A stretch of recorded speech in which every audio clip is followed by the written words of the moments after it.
എമ്പുരാനേ. കണ്ടു, ഒരു രക്ഷയില്ല. ഒറ്റ നോട്ടത്തിൽ പറയാണെങ്കിൽ പൊളിച്ചടുക്കി. പൃഥ്വിരാജിന്റെ ആ മേക്കിംഗ്, ആ ഡിറക്ഷനൊക്കെ വേറെ ലെവല്. ഒരു ഇംഗ്ലീഷ് സിനിമ കാണുന്ന ഒരു ലെവലിലേക്ക് കൊണ്ടുപോയി നമ്മളെല്ലാം. മലയാള സിനിമ വേറെ ഏതോ തലത്തിലേക്ക് എത്തി എന്ന് തന്നെ പറയാം. വേറെ ലെവലിലേക്ക് എത്തിക്കുന്ന രീതിയിലുള്ള ഒരു മേക്കിംഗ് ആണ് ഇതുവരെ നമ്മൾ കാണാത്ത രീതിയിലുള്ള ആ ഒരു മേക്കിംഗ്. ഒരു പച്ചയായ മനുഷ്യനായിട്ട് നമ്മൾ പോയി കാണണം. കാരണം ഒരു മതത്തിന്റെ ഒരു തലക്ക് പിടിച്ച ആ രീതിയിൽ പോയി കാണരുത്. അല്ലെങ്കിൽ ഒരു പാർട്ടി, ഏതെങ്കിലും ഒരു പാർട്ടിയുടെ ഒരു വക്താവായിട്ട് അതിനോട് കൂടുതലൊരു പ്രേമമുള്ള പാർട്ടിയായിട്ട് കൂടുതൽ അടുപ്പമുള്ള ആളായിട്ട് ആ രീതിയിൽ പോയി കണ്ടിട്ടുണ്ടെങ്കിൽ ചിലപ്പോൾ നമുക്ക് അത്ര ദഹിക്കില്ല. കാരണം എന്താ വെച്ചിട്ടുണ്ടെങ്കിൽ ഇവിടെയുള്ള മുഖ്യധാരാ പാർട്ടികൾ എല്ലാവരും അത്യാവശ്യം വിമർശിക്കുന്നുണ്ട്. വിമർശനമല്ല, സത്യങ്ങൾ തുറന്ന് പറയുന്നുണ്ട്. അതൊന്നും നമുക്ക് ആർക്കും ഉൾക്കൊള്ളാൻ പറ്റൂല. നമ്മളൊരു പാർട്ടിയുടെ വക്താവാണ് പോയി കണ്ടിട്ട് നമുക്ക് ഉൾക്കൊള്ളാൻ പറ്റൂല. എല്ലാവരുടെയും പച്ചയായിട്ടുള്ള കാര്യങ്ങളൊക്കെ ചിലത് കാണിക്കുന്നുണ്ടായിരുന്നു.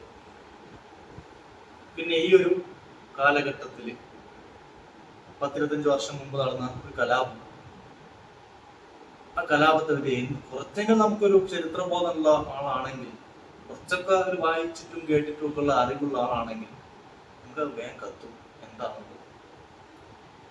അതൊക്കെ പറയാനും കാണിക്കാനും ആ കാണിച്ചൊരു മനസ്സ്, ആ ഒരു ധൈര്യം, പൃഥ്വിരാജിനും അഭിനയിച്ച ലാലേട്ടനൊക്കെ ഒരു ബിഗ് സല്യൂട്ടാണ്.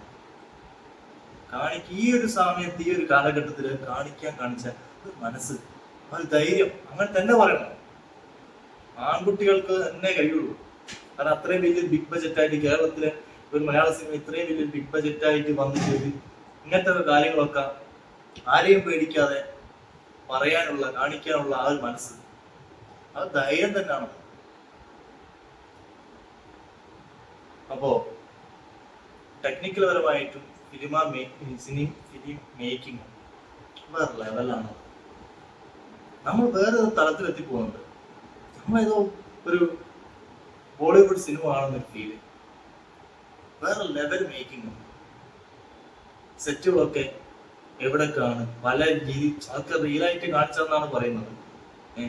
ഫ്രാൻസ് ഉണ്ട്, ഇംഗ്ലണ്ട് ഉണ്ട്, ഒക്കെ റിയലായിട്ട് അവിടെ പോയി സെറ്റ് എടുത്തതാണ് പറയുന്നത്. കുറെ രാജ്യങ്ങളുണ്ട്. മേക്കിംഗ് ഒക്കെ വേറെ ലെവല്.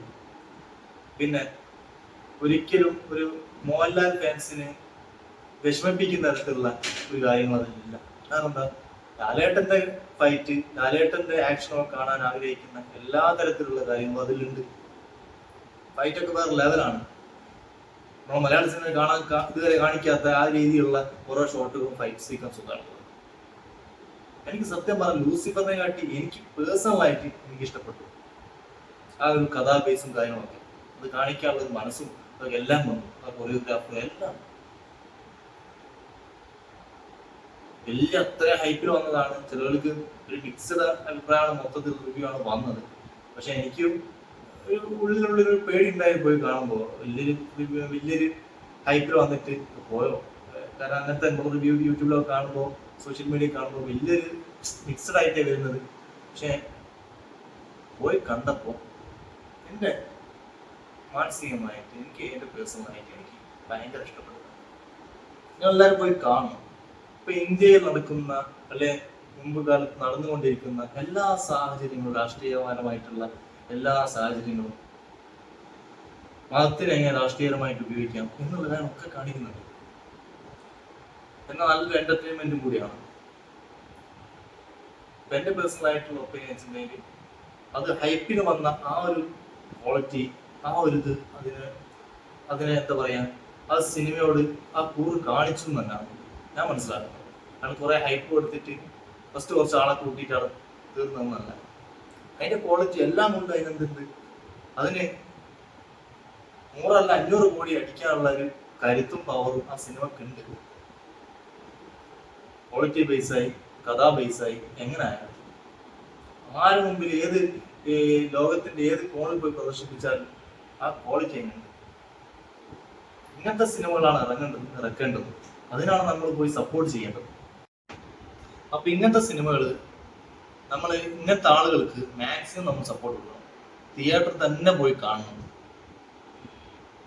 എന്നാണ് എൻ്റെ പേഴ്സണൽ ആയിട്ടുള്ള എൻ്റെ ഒപ്പീനിയൻ. കാരണം ഈ ഒരു കാലഘട്ടത്തിൽ ഇങ്ങനെ ഒരു എഫേർട്ട് എടുത്ത് ഇത്ര റിസ്ക് എടുത്തിട്ട് ഇങ്ങനത്തെ ഓരോ കഥയുമായിട്ട് വന്നിട്ട് അവർ അത്ര റിസ്ക് എടുക്കാൻ കാണിച്ച ആ ഒരു മനസ്സ്, അത് നമ്മൾ പ്രോത്സാഹിപ്പിക്കേണ്ടത് തിയേറ്ററിൽ പോയി കണ്ടിട്ടാണ്. കാരണം അവർക്കൊരിക്കലും ഇങ്ങനത്തെ ഒരു കഥ എടുക്കുമ്പോൾ നഷ്ടം ഉണ്ടാവില്ല. അത് പ്രോത്സാഹനം നൽകിയിട്ട് നമ്മൾ OTT വന്നിട്ടോ അല്ലെങ്കിൽ TV വന്നിട്ട് വരുമ്പോൾ കാണുന്നതല്ല. കേരളത്തിൽ ഇത്രയും വലിയ ബിഗ് ബജറ്റ് ആയിട്ട് വന്നിട്ടുണ്ടെങ്കിൽ നമ്മൾ ആ തിയേറ്ററിൽ പോയി തന്നെ കാണണം. ധൈര്യമായിട്ട് പോയി കാണുക. നിങ്ങൾ മാക്സിമം അവർക്ക് ഒരു സപ്പോർട്ട് കൊടുക്കുക. ഇങ്ങനത്തെ പടങ്ങൾ ഹിറ്റായി കൊടുക്കുക. അതാണ് എനിക്ക് പറയാനുള്ളത്. Okay, thank you.